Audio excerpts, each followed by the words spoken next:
আপনারা হয়তো দেখতেছেন ভিডিওতে ওর কি অবস্থা। আমাদের রুয়ালের ছেলে, নাম হলো আবুল।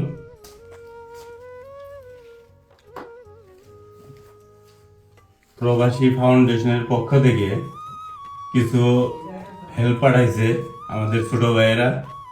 যদি ওকে ওর কেউ সাহায্য করতে পারেন অবশ্যই সাহায্য করবেন।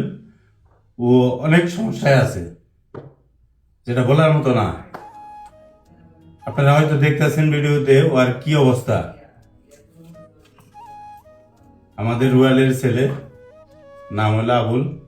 ওহন রিয়াদে পৌঁছায় রয়েছে, ওর দেশে যাইতে হইব। তো যদি আপনারা প্রবাসীরা পারেন তো অবশ্যই হেল্প করবেন। আর এটা দিয়ে হইতেছে হলো প্রবাসী ফাউন্ডেশনের থেকে আর আমার পক্ষের থেকে।